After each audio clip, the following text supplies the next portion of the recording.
আসসালামু আলাইকুম বন্ধুরা, আজকে আমি মাসকলার ডালের খিচুড়ি রান্না করব। বন্ধুরা, মাসকলাই ডালের খিচুড়ি রাঁধতে মাসকলাই ডালের সাথে অল্প একটু মসুরি ডাল দেব, আর অন্যান্য যে সমস্ত উপাদান আছে সেগুলো একটু দেখিয়ে দিচ্ছি। পাতিলে আমি প্রথমে চাল দিয়ে দিচ্ছি,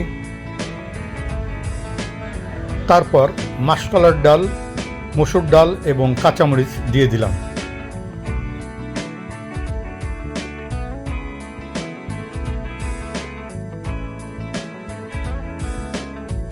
এখন পেঁয়াজ দিয়ে দিচ্ছি। পেঁয়াজগুলো একটু বড় করেই কেটেছি। তারপর জিরা বাটা, আদা বাটা এবং রসুন বাটা দিয়ে দিলাম।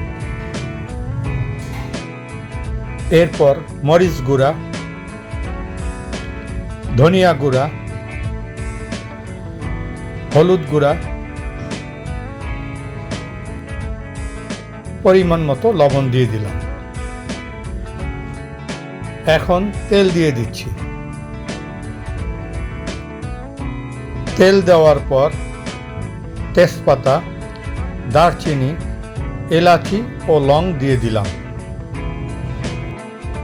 এখন ভালো করে একটু আমাকে মিশাতে হবে।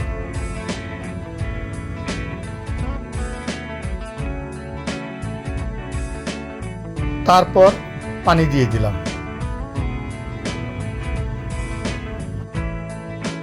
কিছুটা সময়ের জন্য পাতিলটা ঢেকে রাখতে হবে। দেখা যাক কি অবস্থা। টকবক করে ফুটছে। আর একটু সময় ভালো করে জাল দিতে হবে। এখন কিছুটা সময়ের জন্য আবার একটু ঢেকে রাখি। দেখা যাক কি অবস্থা। হ্যাঁ, খিচুড়ি তৈরি হয়ে গেল। উপর দিয়ে আমি একটু ঘি ছিটিয়ে দিচ্ছি। বন্ধুরা, হয়ে গেল সহজ পদ্ধতিতে মাসকলার ডাল দিয়ে খিচুড়ি তৈরি। বন্ধুরা, ভিডিওটি যদি আপনাদের পছন্দ হয় তবে অবশ্যই লাইক, শেয়ার এবং কমেন্টস করতে ভুলবেন না। ভিডিওটি দেখার জন্য আপনাদের অসংখ্য ধন্যবাদ।